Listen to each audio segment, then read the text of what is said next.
A video stumbled upon my YouTube feed and it talked about social isolation. And this YouTube video was called Thoughts on Social Isolation by a YouTuber by the name of Wayne.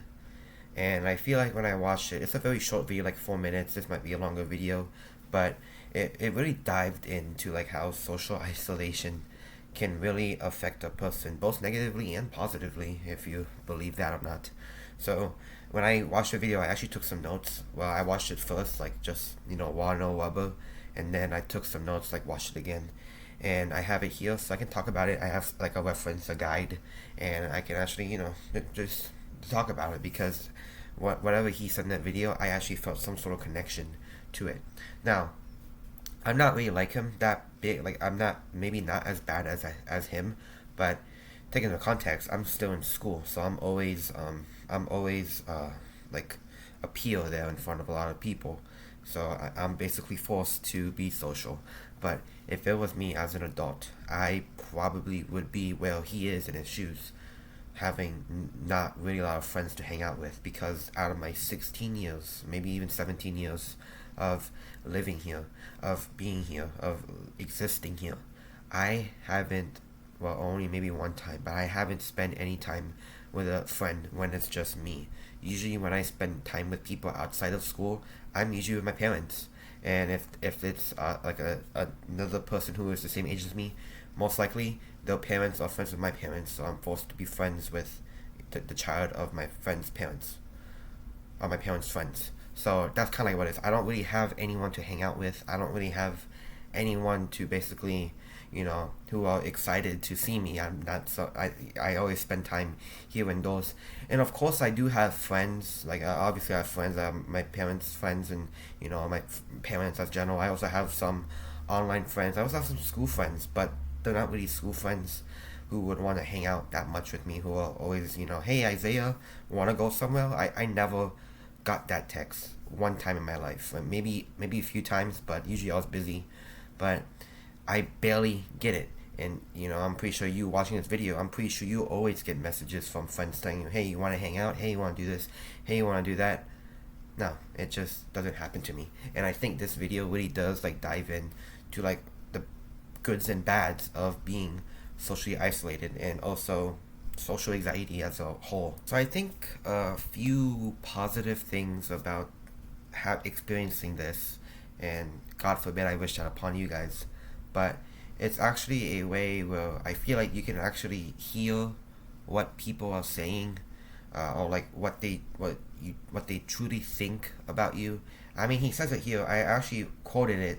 I quoted some things in here that I thought was pretty cool, and basically he said, I quote from Wayne, the biggest thing is I have so much time to really consider myself and to really figure things out. You can kind of hear underneath everything what people latently think about you. And I thought that quote really did hit hard. I think when you're socially isolated, right, you actually have time with your thoughts. And if you interact with someone, and because if you're someone who doesn't talk to anybody, whatever someone says to you, that really gets into your head a lot. Like even like a simple, hey man, I like your shirt. I take that as like a trophy. If you compliment me one time, or anyone who compliments me, I'm proud of you. I think you look good. You're smart. I think you're pretty good at Apex Legends. I'm just joking. But if you say that to me, like out of public, not phone, nothing, like in person, like eye to eye, face to face, I take that as a trophy. I take that as amazingly, and I feel like when when that mindset is in you, you can kind of hear like what people are saying to you, so you really have time to really think about it. Because there was this one time when a girl said to me, I think you're really good at bowling. And I still remember, what happened and what she said, and that's still on me, and I actually treasure that moment for a long time. So I can really kind of take a like I can really digest it throughout an entire month, and I always remember things that people tell me. And if if I have that free chance without anyone interrupting my thoughts or anything, being by myself here alone, and I can actually digest or deconstruct like what they're saying, and then I can actually come up with a conclusion about like what they're saying. So I think that's what he was trying to say. It's like you can actually hear what people truly think about you. Like whatever you tell me, there will probably be a chance. Like give me about a week, and I'll tell to you back, hey man, is this what you really meant? And then you'll be surprised about like, oh, how the hell did you do that? Well, it's simple, along with my thoughts. I think that's what he's trying to say. I can kind of see what he's saying here, but that's honestly it's really cool. It's kind of sad. It's kind of depressing, but it's almost like a social superpower, which is what he says in here too as well. So when you actually go into a place where there was a lot of people, the example I'm going to use is school. So there were some classes where I just sit there very quietly, not really interacting with anybody. If there's a question that the teacher asks, usually I don't really answer the question. So what happens is that when obviously if I'm not talking at all, that doesn't mean that I'm closed out of the area. Like whatever someone says, even no matter where you are in the classroom, outside the classroom, wherever you are, I am always listening. I'm always observing. I'm always looking. If you're talking, I might look at you. If you're talking, I'll listen to you. So I think that ability to basically observe a lot, like because I think he also says in here, you know, and I quote him again because I like quoting this guy. He makes really good points. I just think that like being socially as isolated as I am, it's taught me a lot about people because I've been able to observe people quite a bit, and that gives me sort of a social superpower.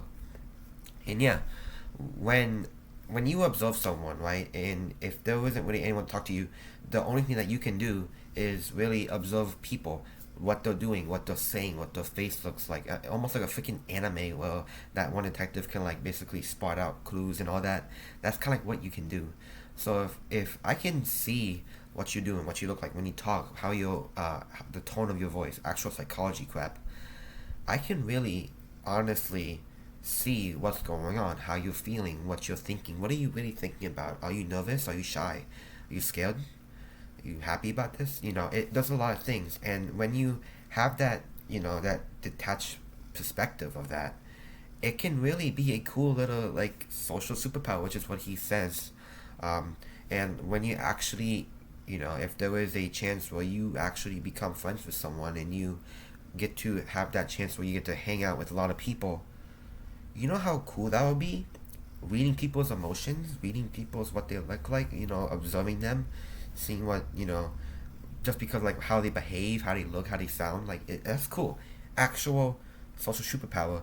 And I feel like extroverts or people who really like hanging out with a lot of people, I feel like they may think that they can like tell if someone's crying or sad or upset, but if you spend most of your time living in a world where basically the only thing that you can do is observe people, how they feel, look what they're doing, that's honestly cool. And I don't think, you know, extroverts are like that, and they can really leave a person as much as someone who is not that, you know, talkative or that social can really observe way more better because they've been doing it their entire lives. I hope that kind of explains it. I'm trying to deconstruct it as much as I can, uh, but it's cool. So I think I'm gonna get into the downsides of it, and usually the downsides are very obvious, and you know it's very obvious. I'm sure you guys can decipher like what the downsides are, but mainly the advantages are pretty cool. So let's talk about the let's talk about the downsides real quick. So obviously the downsides is very simple. You can't talk. You don't have any social abilities at all. Whenever you're not talking to anybody, because remember, humans are social creatures. So if you're not talking to anybody, your skill of being social sucks. He mentions that if you're always like this, you are basically socially retarded. Like you can't really talk to anyone that bad. Like you're always socially backwards. Every time you interact with someone, you get very uncomfortable. I can relate to that. I have social anxiety. Always being socially isolated and not having really anyone to talk to at all can really feed that social anxiety. But you're always socially backwards. It's sad. It's crazy, and it's just not good for a human because that's basically our entire like why we here. We are really social, and I have that problem of having social anxiety. Whenever I approach someone or whenever I'm in public, I get very uncomfortable when I talk to someone unless they're my friend, And if you're one of my friends, I don't really get that socially awkward. But if I ever see you in public outside of school, oh, you bet your biggie that I'm gonna be very, awkward about it, or very like I'm not really gonna approach you. If I see you in public, fuck you. I'm not gonna go up to you. And I'm pretty sure a lot of people do feel that. There are some friends who I know, well, if they see their friends in public, they don't really go up to them for some unknown reason. Uh, but yeah, social anxiety can happen, and when you become socially retarded, that's not good for your health because, yeah. But again, I'm always trying to find a way to fix this. I'm not just, letting it dive into me, I'm gonna take it in all and give me every single social anxiety that you have, Lord. No, I'm not doing that. I'm trying to find a way to stop this. I'm trying to find a way to put myself into a lot of social situations, and that's what I'm doing. Even my parents are helping me doing that, and I appreciate them for that. Even though I hate it, even though it makes me uncomfortable, even though I just don't like it at all, I'm gonna force myself to do this. If it's the last thing I do, and I'm really gonna do it. So, um, it's not cool. Like, I don't really like it. He even doesn't like it as well. Like, he wouldn't really wish it upon anybody. And honestly, from what I'm experiencing from my 17 years of basically doing what he is saying in this video, yeah, I wouldn't want to wish it upon. If you have friends, if you have someone who likes to engage with you, who likes to talk to you, who likes to hang out with you, if you have someone who likes to go anywhere with you, you are very lucky. Just know that you are very lucky. Not a lot of people can experience that, and sadly, I'm one of those people who can't really experience that, other than going to school. And yeah, so I do. There's some other things. Well, I do go bowling a lot from the bowling pin right there. I go bowling with my neighbor, because he is also a pretty good bowler, way better than I am, and I basically just go out with him. And if he wasn't there to take me out of bowling, I will be the only person that going to bowling. But again, in school there were activities I do. I'm in the bowling team at my school, so and everybody on the bowling team is friends with me. I'm good friends with them. Every single person on there, like I can, I'll make fun of them. I'll laugh at them. I have fun with them. Like I'm not that socially isolated as he is right here. But I'm saying, if there wasn't school, and if I was to put my body right, and there was no such thing as school that I go to, and I'm here in the house, just, freedom, straight freedom, I would be someone who doesn't really have a lot of friends other than my parents and, my parents' friends. That's kind of like what it is. And it's sad, yeah. So, I want to thank Wayne for helping me, basically guiding me through this video. Check out his video. His video is way shorter than this video. I did like a whole freaking synopsis, freaking deconstruction of that video. But the way that he explains it is way better than I am. I'm just providing my thoughts about it in this 13-minute video. Uh, but I'll link his video down description below. Check him out. He's pretty cool. He really like explains it really good. So yeah. And I think that's really about it. Don't if you again if cherish the moment with your friends. Like if you have friends, if there was someone out there who likes hanging out with you, do it. It's nice. It's a good thing. I don't want people to be where I am right now. Well, I'm not really hanging out with anybody. Like right now it's Sunday, right? And I'm here in my room alone. Ah! See, I'm alone. Okay. Yeah. That's it. Thanks for watching.